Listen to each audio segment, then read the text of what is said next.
আসুন আমরা বাক্যের কাছে যাই। আর আজকের বাক্য প্রভু যেটা আমাকে দিয়েছেন তা হলো খুব পরিচিত জায়গা, আপনারা সবাই জানেন। লূক তার 19 অধ্যায়।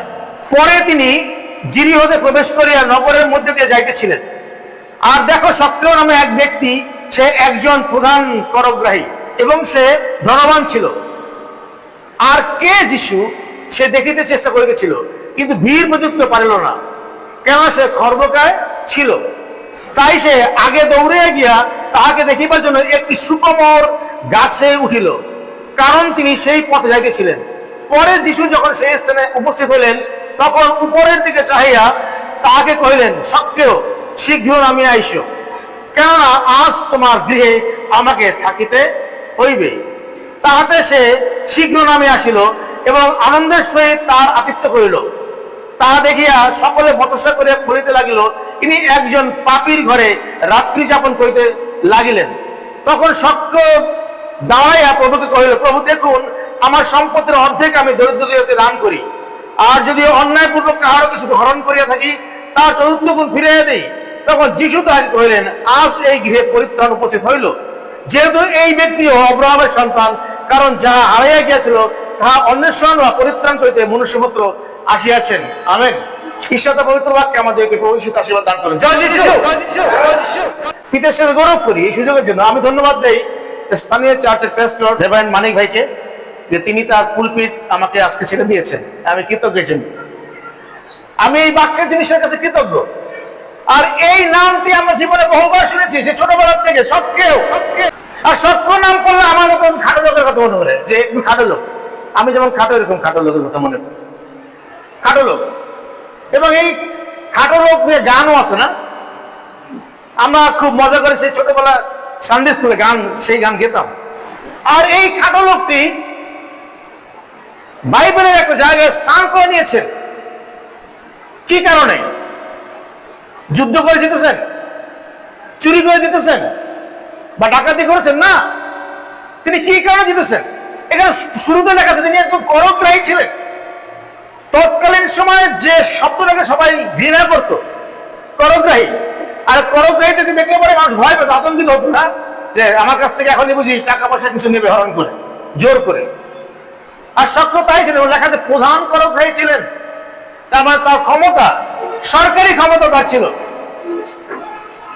আর এই সরকারি ক্ষমতায় সে মানুষের কাছ থেকে ট্যাক্স কালেক্ট করতো, যে তুমি এই দেশে আছো, এই শহরে আছো, এইগুলো উপভোগ করছো, তুমি এটার জন্য ট্যাক্স দাও, তাই না? আমরা প্রতিদিন ঘুম থেকে উঠি, সূর্যের আলো পাই, অক্সিজেন পাই। 30,000 লিটার অক্সিজেন আমরা প্রতিদিন একজন মানুষ গ্রহণ করি, 30,000 লিটার, যার বাজার মূল্য 18 লক্ষ টাকা একদিনের। কৃষকে কয় টাকা দেই আমরা ট্যাক্সের জন্য? দেই আমরা কেউ? চিন্তা করতে পারেন আপনার জীবনটার মূল্য কত, আমার জীবনটার মূল্য কত?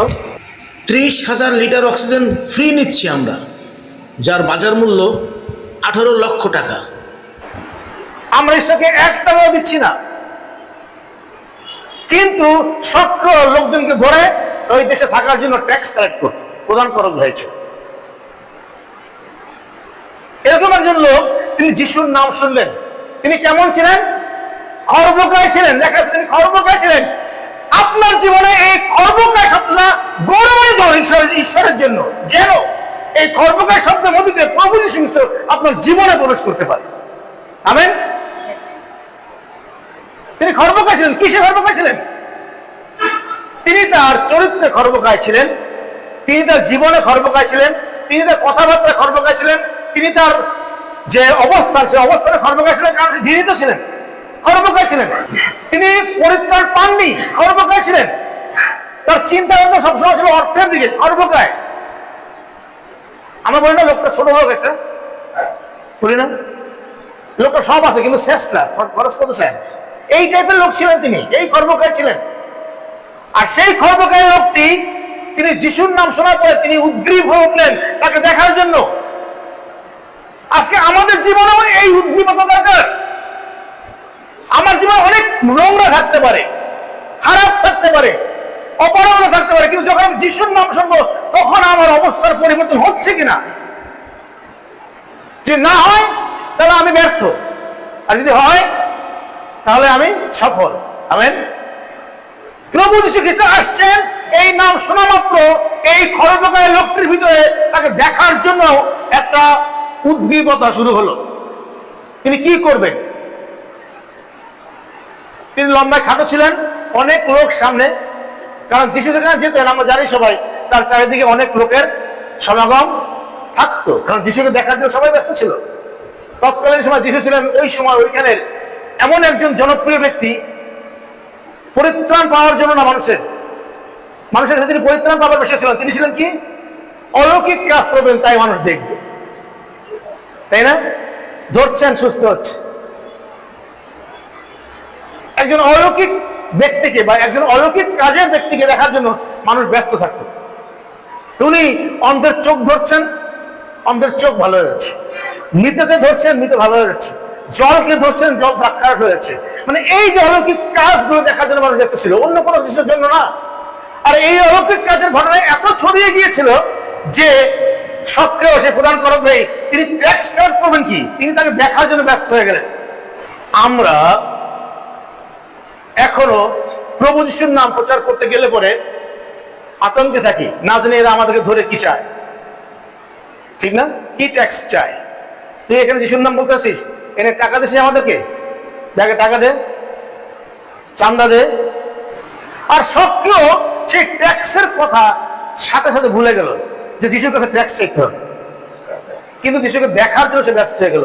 আর সে দেখার জন্য ব্যস্ত থেকে কি করলো? সে জায়গা করতেছিল, কারণ সে খাটো ছিল, সে দেখতে পাচ্ছিল না, তার সামনে অনেক লম্বা লম্বা লোক, সে দেখার জন্য ব্যস্ত হয়ে গেল। প্রিয় ভাই এবং বোন, আজকে আমাদের জীবনের এই বাধাগুলোকে আমরা অতিক্রম করবার জন্য আমরা কি কোনো চেষ্টা করছি কিনা?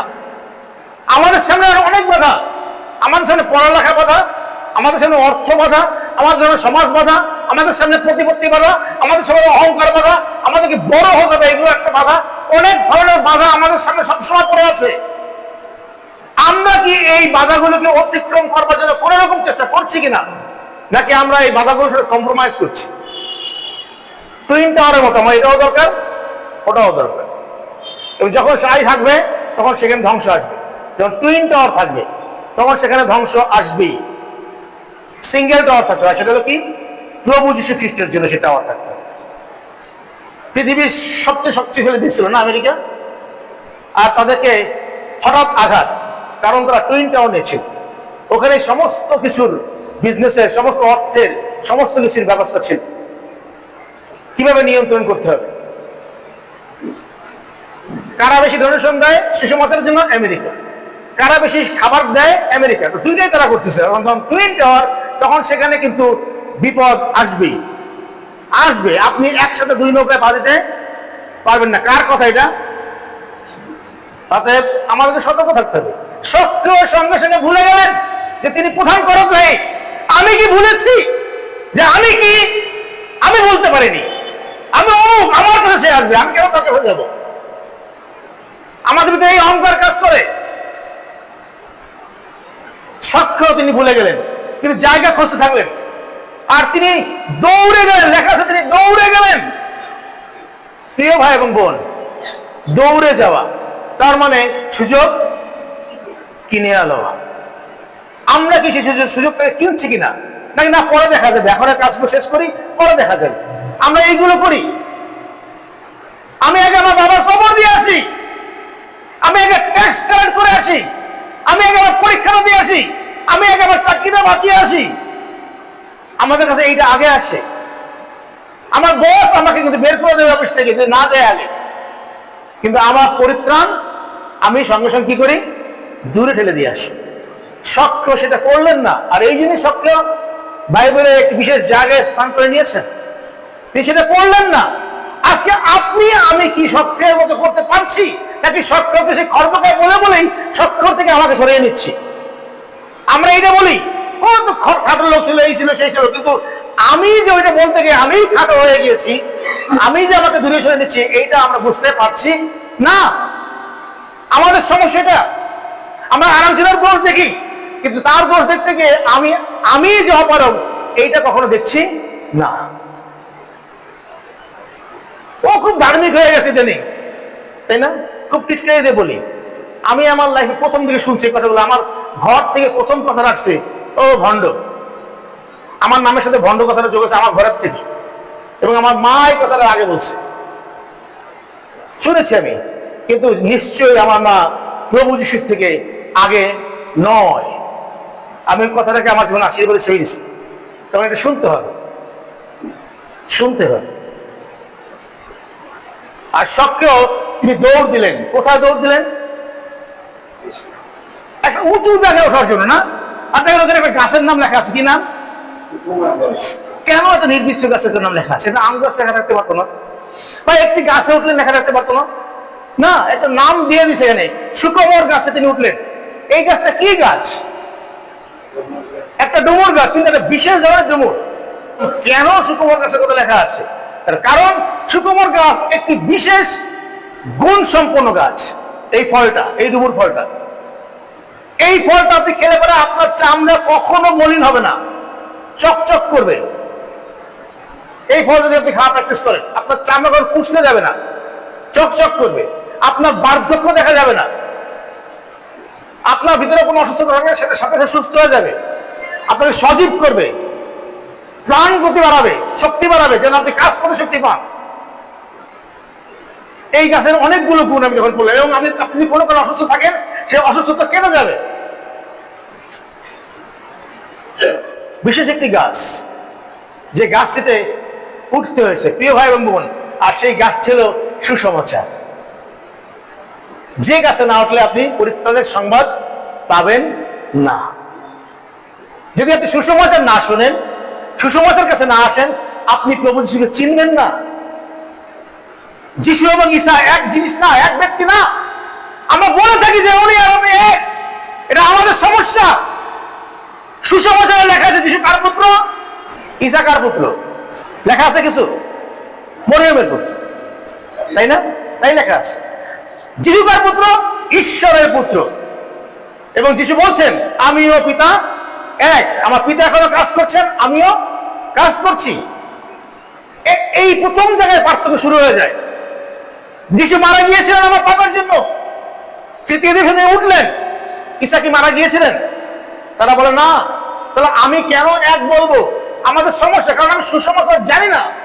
আমি ওই সুকুমার গাছে উঠি নেই, এই জন্য আমি জানি না। আমি নারকেল গাছে উঠছি হয়তো, এই জন্য আমি ওইটা এক করে ফেলতেছি। আমাদের সমস্যা, কারণ আমি সঠিক জায়গাটায় পৌঁছাই নি। আপনি সুসমাচারে না উঠলে পরে প্রভু যিশুকে চিনবেন না। কে কে প্রভু যিশু? আর সক্রিয় সেই কাজটি করলেন, তিনি সুকুমার গাছ উঠলেন, যেখানে উঠলে পরে সেই সমস্ত ভিটামিন গুলো পাওয়া যায়। আমাদের ভিতরে এখানে অনেক আছে। যিশু বলছেন তিনি যোহনে 5 অধ্যায়, অনেকেই আমার নাম ধরে আসবে এবং বলবে আমি সেই, এবং তোমাদেরকে ভুলাইবে। যিশু বলছেন না এই কথা? তাহলে কি করে আমি আরেকজন ব্যক্তিকে যিশুর সঙ্গে এক করি, কম্পেয়ার করি, এক তুলনা করি? কি করে করি? যিশু তো বলে গেছেন ডিরেক্টলি এখানে। বলার পরেও কেন করি? কারণ আমি সুকুমার গাছে উঠিনি, কারণ আমি সুসমাচার গাছে উঠিনি, কারণ সুসমাচার জানি না সুসমাচারটা কি। আর তার ফলাফল হলো আমার নির্বুদ্ধিতা, আমার ডিস্ট্র্যাকে চলে যাওয়া, অন্য রাস্তায় চলে যাওয়া।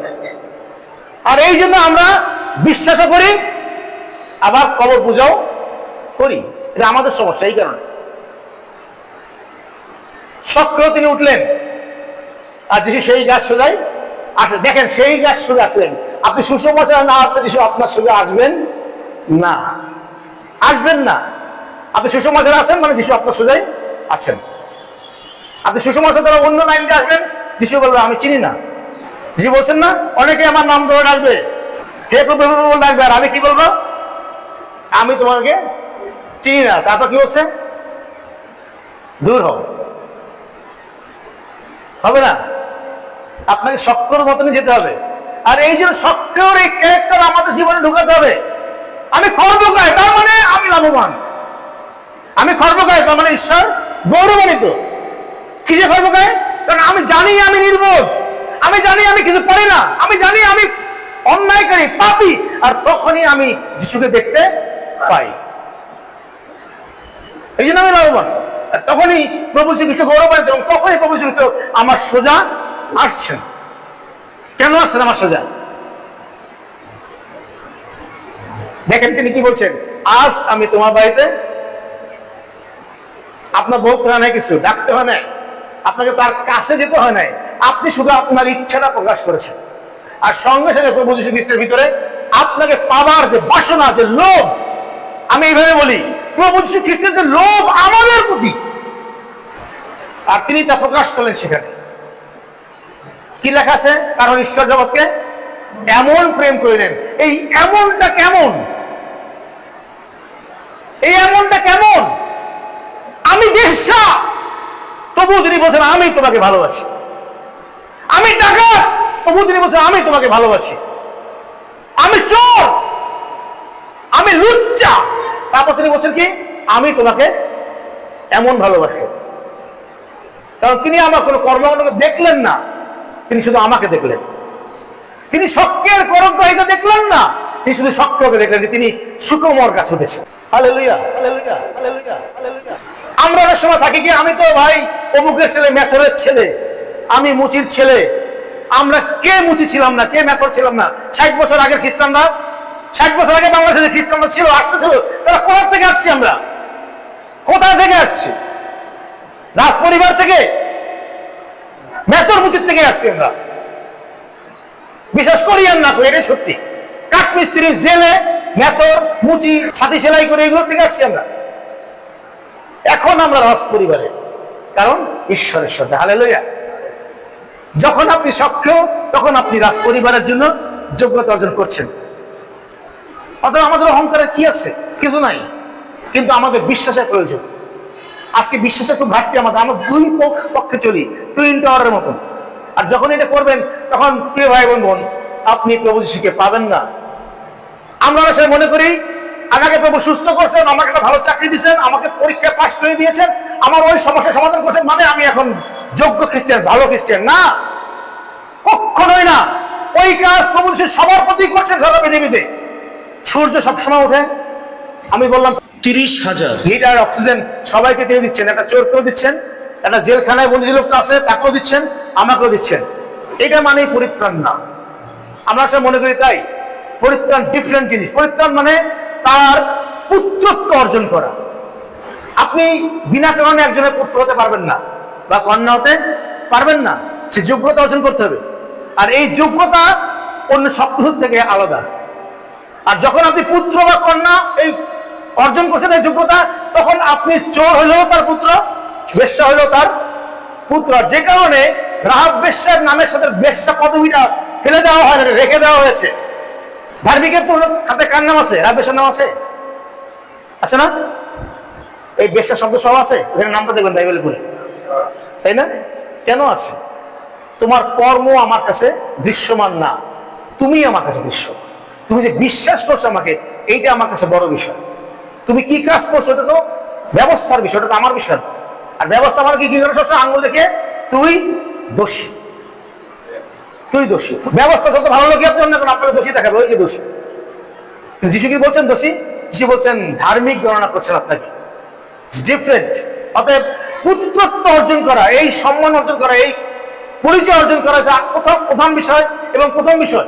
যদি আমরা এই বিষয়ে না যাই, তাহলে আমার ওই সুস্থতা দিয়ে, আমার ওই সার্থকতা দিয়ে, আমার ওই অ্যাচিভমেন্ট দিয়ে, আমার এই সাফল্যের কোনো মূল্য নাই। সমুদয় জগৎ লাভ করেও যদি আপন প্রাণ কি লাভ? প্রভু সব বলে গেছেন, কিন্তু আমি কতটুকু বুঝতেছি, সক্রিয় বুঝতে পারছেন যে আমার জীবনে এইগুলো না। দেখা আছে তিনি ধনবান ছিলেন। আজকে যদি আমার কাছে 1000 টাকা পরিবর্তে 1 লাখ টাকা বেতন হয়, আমার এখানে ঢুকতে, ওইখানে ঢুকতে ইচ্ছা করবে না। এখানে কি যাবো? এটা আমাদের চরিত্র, কারণ ধনবান হয়ে গেছি, তাহলে কোথায় যাবো? এখানে না, ঢাকার বড় বড় চার্চ আছে, সেখানে চল, যেখানে গেলে লোকজন আমাকে একটু মূল্য দেবে, ঠিক না? এটা আমাদের ধনবানদের সমস্যা। সক্রিয় তিনি গাছে উঠলেন, তিনি প্রধান পরোপকারী এবং ধনবান। তিনি অন্য কিছু করতে পারেন, তার লোকদেরকে বলতে পারেন আমাকে একটা ব্যবস্থা করে দেন, আমি দাঁড়াতে পারি উপরে। তিনি গাছে উঠলেন। আমি জানি না এর আগে কখন তিনি গাছে উঠছেন কিনা। প্রিয় ভাই এবং বোন, পরিত্রাণের জন্য আপনাকে সুসমাচার গাছে উঠতেই হবে, আপনি যেই হন না কেন। যদি উঠতে পারেন, তাহলে সক্রিয়র মতো যিশু আপনার কাছে আসবেন এবং বলবে, আজ আমি সবকে শীঘ্র নেমে আসো, তাই না? যাদব শীঘ্র নেমে আসো, বাবু শীঘ্র নেমে আসো, আজ আমি তোমার বাড়িতে কি করবো লেখা আছে। কি সুন্দর না বিষয়টা। এই সেই নিমন্ত্রণ বা এই সেই জায়গা যে যে সেই রব শুনে এবং দরজা খুলে দেয়। 3 অধ্যায় 20 পদ প্রকাশিত বাক্য। আমি তার ভিতরে প্রবেশ করবো, সে আমার ভিতরে প্রবেশ করিবে, আমি তার সঙ্গে খাইব, সে আমার সঙ্গে খাইবে। পরিত্রাণ। আর দেখেন এখানে কি সুন্দর যিশু বলছেন, আমাকে থাকিতে হইবে, তোমার গৃহে আমাকে থাকিতে হইবে। হালেলুয়া। কি সুন্দর প্রভু যীশু খ্রিস্টের আহ্বান না? আপনি কি এই আহ্বান পেয়েছেন? প্রশ্ন এটা আপনার জীবনে, নাকি সবসময় শুধু কাজ দেখাই গেছেন, আমি এই কাজে ব্যস্ত, এই কাজে ব্যস্ত, এই কাজে ব্যস্ত, সময় পাচ্ছি না, সুযোগ পাচ্ছি না, এত ব্যস্ত আমি যে আমি সুকুমার গাছে উঠবার সুযোগ, আমি দৌড়ে যাচ্ছি না সেখানে, আমি সুসমাচারের কাছে আসতেছি না, কিন্তু আমি বাইবেল পড়ি। লেখা আছে কি, তোমরা গবেষণা করো, তাই না? বাইবেল কি করি আমরা? গবেষণা করি বা অনুসন্ধান করি, কিন্তু আমার কাছে যে জীবন, তোমার জীবন পাওয়ার জন্য আমার নিকটে বহু ডক্টরেট ভরে গেছে বাংলাদেশে খ্রিস্ট ধর্মের উপরে। তারা গবেষণা করতে করতে করতে করতে ডক্টরেট ডিগ্রি নিয়েছে বড় বড় বড় বড় ইউনিভার্সিটি থেকে। তারপরে তিনি আগে পড়তেন এখানে ধুতি, এখন তিনি পড়েন কি কোট আর টাই। পরিবর্তন হয়েছে, এই পরিবর্তন করেছে, কোট আর টাই, তাই না? আগে চলতেন রিক্সায়, এখন কি করেন? 4 চাকা গাড়ি, ডোনেশন পাওয়া গেছে এখন। হেট ইট, ঘৃণা করে এগুলোকে। বাইবেল বলছে তুমি অনুসন্ধান করো, কিন্তু আমার নিকটে আসো না। প্রভু যীশু খ্রিস্টের কাছে না আসলে পরে আপনার কোন অনুসন্ধান দিয়ে আপনি পরিত্রাণকে অ্যাচিভ করতে পারবেন না। সত্য সে কাজ করেননি, তিনি দৌড়ে সুকুমার কাছে উঠলেন এবং প্রভু যীশু খ্রিস্ট সেই পরিত্রাণ তার কাছে আনলেন না, আজকে আমি তোমার বাড়িতে থাকিব। হালেলুয়া। প্রিয় ভাই এবং বোন, আমাদের জীবনে কি এই আহ্বান এসেছে? এই আহ্বানটা আসবার আগে আমাকে দৌড় দিতে হবে, যেন আমার কাছে প্রভু যীশু খ্রিস্টের আহ্বান পৌঁছায়। কি সুন্দর বিষয়! এর থেকে আনন্দের বিষয় পৃথিবীতে কি থাকতে পারে? আর তারপরে কিছু লোক তিনি বললেন, এই লোক পাপীদের ঘরে যায়, এটা বলবেই। আমিও পাইছি তকমা, আমি বললাম একটু তকমা পাইছি, আপনিও পাইছেন আপনার জীবনে, আপনিও সেই অবহেলা পাইছেন আপনার জীবনে, যখন আপনি প্রভু যীশু খ্রিস্টের পক্ষে, আর তখন জগৎ আপনার বিপক্ষে। জগৎ আপনার দিকে আঙ্গুল তুলছে, বন্ডামি করে সাধু হয়েছে। এখন দেখছি না, ওর বাপ ছিলেন না, ওর মারা ছিলেন না, কি করতো? যিশুকে বলছে ওর সেই বাপ না, জোসেফ কাঠমিস্ত্রি, হ্যাঁ হ্যাঁ, ওর ছেলে আবার কবেই কাজ শিখবে, তাই না? আপনাকেও বলবে একই কথা যখন আপনি যিশুর পক্ষে দাঁড়াবেন, আর বলবে আমি তো চিনি তো, তবে যিশুর কথা বলা শিখতে হবে, স্বাভাবিক খুব। এই তকমা পাবার পরে আপনি কি করবেন? হয়তো অনেকে বলবেন ছোট মৌলবী হয়েছে, এতদিন দেখতাম এই কাজটা এখন মৌলবীগিরি করে, বলবে এটা। কিন্তু আপনি এই কথা শোনার পরে কি করবেন? পালিয়ে যাবেন সেখান থেকে, লজ্জা পাবেন, আর সঙ্গে সঙ্গে দেখেন অনুশোচনার স্বীকারোক্তি সক্রিয়। প্রভু দেখেন আমি এই এই এই কাজগুলো করি, অর্ধেক দিয়ে দেই, এই করি সেই করি, সব বলে দিচ্ছেন তিনি। এখানে সরলতা, অনুশোচনা। আমরা জানি সে হারানো পুত্র, হারানো পুত্রের কাছে কি তার বাবা কোনো কৈফিয়ত চেয়েছিলেন? তুমি কেন আমার সম্পত্তি হারালে, নষ্ট করলে? আগে সম্পত্তি নিয়ে আসে, হিসাব দাও, তারপর তোমার সাথে কথা হবে, বলেছেন কোথাও? কোথাও পাবেন না। বরং হারানো পুত্র বলতেছিল আমি এই কাজগুলো করছি, আর বাবা তাকে কি করলেন? জড়িয়ে ধরলেন, চুম্বন খেলেন এবং বললেন সবচেয়ে হৃষ্টপুষ্ট বাছরখানি মারো, স্নান করাও, কাপড় চোপড় পরাও। এই হচ্ছে ঈশ্বরের প্রেম। তিনি কৈফিয়ত চান না, তিনি আপনার দোষ ধরেন না, তিনি আপনাকে ধার্মিক গণনা করেন। অথচ আমার সন্তান যদি এই কাজ করে আসতো, আমি ঘরে ফেরা হতে বলতাম আগে হিসাব নিয়ে আয়, সেই সম্পত্তি কি করছিস হিসাব দিয়ে আগে, তারপরে কথাবার্তা, বাড়িতে বেরো। এটা হচ্ছে জগতের ব্যবহার। ঈশ্বরের প্রেম দোষ ধরে না। আপনি জানেন জয়ের পুস্তকে বলা হচ্ছে কি, সেগুলো কি হবে? পূরণ হবে সব। আমাদের যত ক্ষতি সেগুলো কি হবে? যা ওই পোকায় খাইছে, যা ওই পোকায় খাইছে, ওই পোকায়, সেগুলো কি হবে? সব পূরণ হবে। এমন কি আপনার জীবন থেকে যে সময়টা চলে গেছে সেটাও পূরণ হবে। হালেলুয়া। এমন কি আমি বাইবেল পড়তে গিয়ে দেখছি, এমন কি ব্যভিচারের কারণে আপনার যে শারীরিক ক্ষতি হয়েছে সেটাও পূরণ হবে, কারণ প্রভু যিশু। তার প্রভু যিশু সব কি হয়, প্রভু যিশু সব কি হয়, আর সেগুলো কি হয়ে উঠলো, নতুন হয়ে উঠল। হালেলুয়া। বিশ্বাস করতে হবে না, সেগুলোর কোনো ঘাটতি থাকে না, সেখানে ক্ষতি থাকে না, সেগুলো সব নতুন হয়ে উঠল, কারণ প্রভু যিশু। কিন্তু আমরা ওইগুলোর দিকে আমাদের দেখাই এবং দোষী করতে থাকি সবসময়, না? জীবনের শেষ দিনগুলো দোষ দিয়ে যাচ্ছি, যাচ্ছি, কিন্তু আমি জানি না আমি আলোচনা দোষ দিতে গিয়ে আমি দোষের ভিতরে পড়ে যাচ্ছি, আমি পরিত্রাণ হারিয়েছি। তা আমাদের সমস্যা। অতএব শখকেও তিনি জানতে পারলেন যে তার এই করগ্রাহিতা, তার এই ধনবানের বিষয়গুলো, এইগুলো তাকে কখনো জীবন দিতে পারে না। আপনি কি জানতে পেরেছেন যে আপনার গুণ, আপনার ক্ষমতা, আপনার দক্ষতা, আপনার অনেক যোগ্যতা আপনাকে জীবন দিতে পারবে? অস্বীকার করতে হবে এগুলো? না, পারে না। যদি আমি অস্বীকার করতে না পারি তাহলে আমি এই সুকুমার গাছে উঠতে পারবো না, আমি সুষমাচারকে বিশ্বাস করতে পারবো না। কারণ সুষমাচার হলো সেই গাছ যে গুণ সম্পন্ন, আর এই জন্য কি সুকুমারের কথা বলা হয়েছে।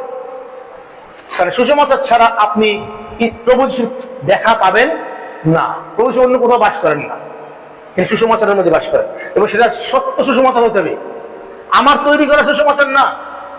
সুষমাচার মানেই এক নম্বর পয়েন্ট, যিশু ঈশ্বরের একজাত পুত্র। মানে কি একজাত পুত্র? মানে কি? যিনি ঈশ্বর তিনি যিশু, অদৃশ্য এবং দৃশ্য, মাংস ছাড়া এবং মাংসিক।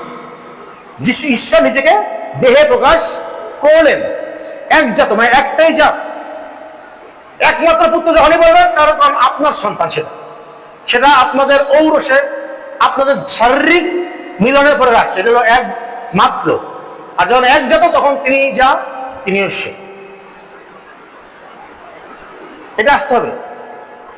ঈসা একজাত না, একমাত্র না, ঈসা ইজ ডিফারেন্ট। এটা একটা তৈরি করা চরিত্র। অর্থাৎ ওই চরিত্র যদি তুমি যিশুর সাথে মিলান তাহলে সঙ্গে সঙ্গে আপনি ফেল করবেন,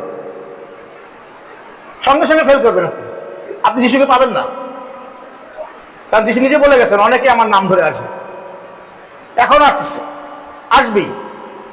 আমরা অনেককে যিশুর পরিবর্তে বেশি বিশ্বাস করি। আমি যেগুলো একটু বলছিলাম, অনেকে আমাদের সমাজের ভিতর থেকে বড় হয়ে উঠতেছে, অনেক ডিগ্রি ডিগ্রি নিয়ে আসছে, এবং সে আমাদের কাছে সম্মানটা পাওয়ার চেষ্টা করে। সে এসে প্রথমে বড় চেয়ারটা খোঁজে কিনা, এটা কিতা কথা হলো সত্য। সে পিছনে চেয়ারে বসতে চায় না, সে দাঁড়ায় থাকে, তখন তাকে কেউ লোকজন এসে রিসিভ করে নিয়ে যাবে। আপনি কোন যিশুকে আপনি রিসিভ করতেছেন? খুব কষ্ট লাগবে শুনতে এটা, কারণ যিশু বলে গেছেন এই কথা, অনেকেই আমার নাম ধরে আছে, এবং আমরা তাদের প্রতি যত্নশীল হয়ে যাব। তাদেরকে যত্ন দিতে গিয়ে সে খুব ভালো প্রচার করে, এইটাই আমরা বক্তব্য দেবো, কিন্তু আমি যিশুর কাছে আসছি না। সে খুব ভালো প্রচার করে, ঠিক আছে, কিন্তু আমি যিশুর কাছে আসছি। আমাদের সমস্যা। অর্থাৎ আমাদেরকে ঠিক করতে, আপনি ব্যক্তিগত জায়গা থেকে পরিত্রাণ পাবেন, আপনাকে পরিত্রাণ দিতে পারবে না কোনো মানুষ, না কোনো পালক, না কোনো পুরোহিত, না, কিন্তু আপনাকে পরিত্রাণ দিতে হবে কার কাছ থেকে? প্রভু যিশু খ্রিস্টের কাছ থেকে। এই সত্ত্বেও তিনি এত বড় একজন দামি লোক হওয়া সত্ত্বেও সে আর কারো কাছে যায়নি। সে যিশুর নাম শোনা মাত্র সে যিশুর কাছেই ছুটে গেল, এবং তার ঘরে সে রিসিভ করলো তাকে, এবং সে তাকে স্বীকার করলো প্রভু যিশুর কাছে। প্রিয় ভাই এবং বোন, এত বড় কঠিন লোক যদি প্রভু যিশুকে গ্রহণ করতে সক্ষম হয়, আপনি কেন পারবেন না? আপনি তার থেকে আরো ভালো পারবেন, বেশি পারবেন, কারণ আপনি যিশুকে অনেক আগে থেকে চিনছেন, কারণ আপনার কাছে কি আছে? বাক্য আছে। এই বাক্য কে? জন 1 অধ্যায় বলে 1 পদে, এই বাক্যই প্রভু যিশু খ্রিস্ট। অর্থাৎ আপনার সাথে প্রভু যিশু আছেন, তো তাহলে আপনি আরো বেশি পারবেন, আরো ভালো পারবেন। Amen, amen. আমার নিমন্ত্রণ আপনাদের কাছে, আসেন আমরা বিভিন্ন দিকে ছোটাছুটি না করি। কারণ আমাদের সমস্যা কি, এখন এত প্রোগ্রাম ঢুকে যাচ্ছে বাইরের থেকে ভিতরে, এই প্রোগ্রামগুলোর কারণে আমরা বিভিন্ন দিকে ছোটাছুটি করি, কিন্তু আমরা যিশুরকে আস্তে করে সাইড করে চলে যাই, যিশুর কাছে চলে যায়। কারণ কি? ওই প্রোগ্রামগুলোর ভিতরে আমার নাম দেখা যায় উপরে, ওই নামটাকে আমি ভালোবেসে ফেলি বেশি, আর ফলাফল কি হয়? আমি পরিত্রাণ থেকে দূরে সরে যাই। আর এইটা প্রভু শ্রীকৃষ্ণের জন্য খুবই কষ্টের এবং অপমানের। আসুন আমরা যিশুর কাছে ছুটে যাই। আপনার যা কিছু থাকুক না কেন সেটা নিয়ে যান সবকের মতন। সে বলছে আমি ফিরে দেই অর্ধেক, 3 গুণ, 1 গুণ, 2 গুণ, সব বলছে, নিচের লাইনে লেখা, সুন্দর করে লেখা আছে। কারণ যিশু তখন কি বলছেন, কারণ যাহা হারাইয়া গিয়াছিল তার অন্বেষণ ও পরিত্রাণ করিতে মনুষ্যপুত্র আসিয়াছেন। আপনার পরিত্রাণ করতে কে আসছেন? যিশু নিজে, না অন্য কেউ না, কোনো রাজা না, কোনো পালক না, কোনো কোটিপতি না, কারণ সক্ষম অনেক ধনবান ছিলেন। কিন্তু কে আসছেন? প্রভু যিশু। দেখেন যিশু এখানে কত আনন্দের সাথে কথাগুলো বলছেন। প্রিয় ভাই বোন, যখন আপনি একই রকম ভাবে আসেন তখন একই আনন্দ প্রভু যিশু খ্রিস্ট প্রকাশ করেন সকলের সামনে, স্বর্গের সামনে। আর এটাই ঈশ্বরের গৌরব। আপনাকে যিশু খুঁজছেন, আর এই জন্য আপনার শরীরে তিনি আসছেন। আমেন। ধন্যবাদ সকলকে, ভালো থাকবেন।